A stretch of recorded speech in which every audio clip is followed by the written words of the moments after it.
நீங்கள் பார்த்துக் கொண்டிருப்பது நியூஸ் 21 செய்திகள். தமிழ்நாடு செய்திகளை உடனுக்குடன் தெரிந்து கொள்ள நியூஸ் 21 செய்திகளை பாருங்கள். உண்மை, உழைப்பு, உயர்வு. முதலமைச்சர் மு.க. ஸ்டாலின் பிறந்தநாள் விழா கொண்டாடப்பட்டது.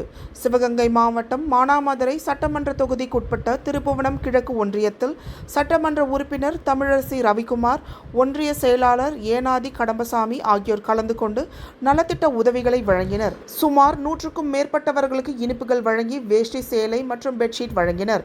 மேலும் சட்டமன்ற உறுப்பினர் பேசுகையில், விடுபட்ட மகளிர் உரிமை தொகை பெறாத நபர்களை கணக்கெடுத்து கூடிய விரைவில் மீண்டும் கிடைக்கப்பெற செய்வேன் எனவும், தொகுதி முழுவதிலும் விடுபட்ட நபர்களை கணக்கெடுத்து துணை முதல்வரிடம் ஒப்படைத்து விரைவில் பெற்றுத் தருவேன் எனவும் உறுதியளித்தார். இந்த நிகழ்ச்சியில் பேச்சாளர் பிராமணூர் நந்தகோபால், மார்க்கண்டேயன் உள்ளிட்ட ஏராளமான திமுகவினர் கலந்து கொண்டனர். நியூஸ் 21 செய்திகளுக்காக தினேஷ்குமார்.